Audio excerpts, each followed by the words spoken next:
Right, boys and girls, right, back with another video. A bit earlier than planned. Was meant to be for the weekend, but I'm that bored.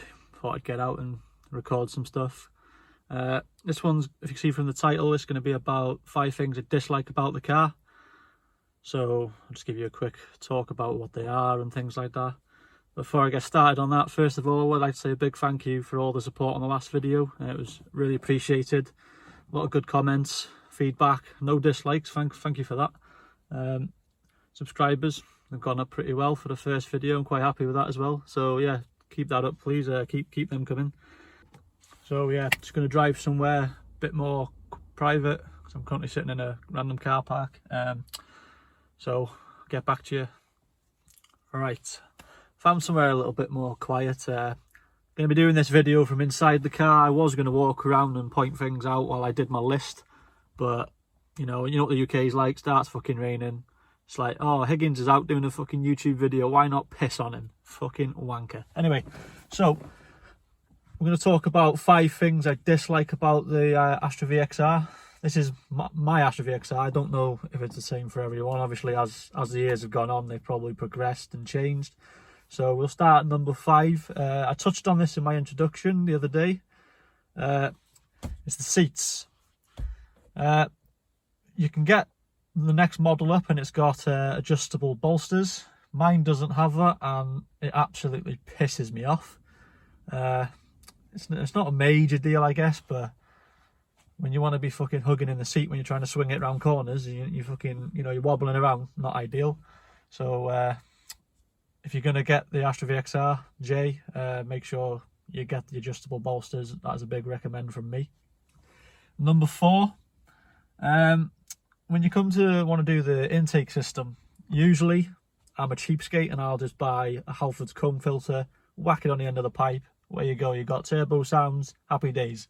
No, Astra J decides to fucking stick the induction kit into the airbox so you can't take it apart. So you got to go and buy a full induction kit. Now, normally an induction kit for, your average cars, a couple £100. Now, on this car, they decide to make it £400.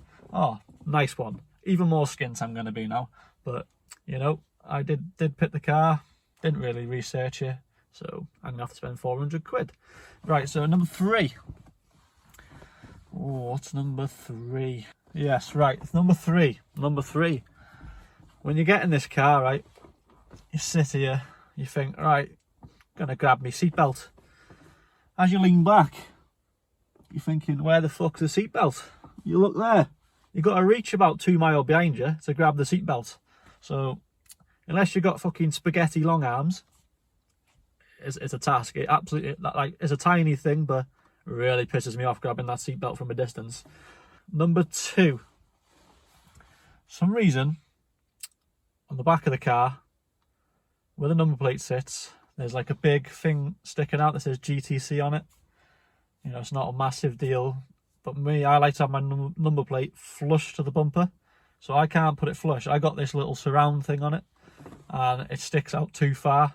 So I tried to change my number plate lights to the LED, the white ones, and can't get the fucking things out. Because the fucking, whoever's put the plate on has literally, I don't know what they've done, fucking welded it on somehow, and I just can't pull it off. I feel like if I pull it off, I'm going to snap the bumper, rip the paint off, so it's staying there. But yeah, I just can't get the fucking clips out to pull the lights out, so that's a piss take. Don't know why they did that, but yeah. Right, the big one. I mentioned this in my introduction video as well. The paint on this car. So I haven't had the car too long. It's been a few weeks now, and the amount of stone chips I have on the front of the bonnet from since I've owned it is ridiculous. It's like, how the fuck do you get that many stone chips on a bonnet? Oh, fucking, so that really pisses me off. Don't know why. It's like the paint's just been sprayed on one layer, but I think that's just early Vauxhall Astra J's 2012. I think they were the big problem ones. So what's Higgins going to do? Oh yeah, sweet, I'll get the 2012 one without researching. But now I've done my research, I've realised there is a few problems. So don't get me wrong, I love the car. It's a lovely car. Anyone wants to get one, get one. Lovely car, but there is a few faults. Every car has its faults, but it is what it is, isn't it? So yeah, so that's my 5 dislikes about the car.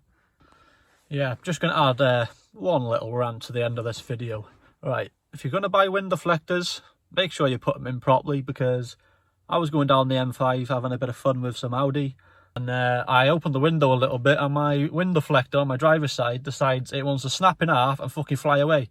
But as it flew away, I'll show you in a second, it fucking hit my roof and it's chipped off some of my paint, so I'm not fucking happy about that. So if you're going to get some wind deflectors, make sure you use the clips and that, because yeah, you'll have no paint left on your car. So yeah, I'll show you that now. Just get out the car.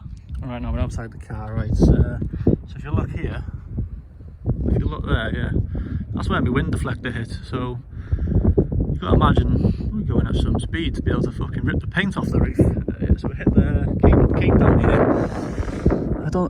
Hit under there. There's a little scratch under there, and it cracked on there as well. So yeah, and that proves how shit the paint is on this car. It did scuff all down here, but I managed to polish that out. This side I got no wind deflector, and this side I'm repping the wind deflector. So that's how you're going to know if it's me if you see me driving around. Oh yeah, quick shout out to Performance Mod Scene UK, North Wales based car scene group. Get onto them on Facebook and that. I'll put a link down to them in the description. Yeah, I think that wraps it up. Yeah, so I'm going to end this video here. I've had a quick rant. You know, that's what YouTube's for, isn't it? You talk about your problems. Hopefully other people learn from your problems.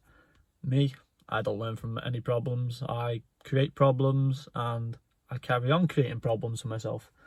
But that's just the way I am. That's the way I am. Yeah, so thank you very much for the support in the last video, like I said. If you could like, subscribe, comment on this one, that would be really appreciated. Yeah, and I'll see you in the next one.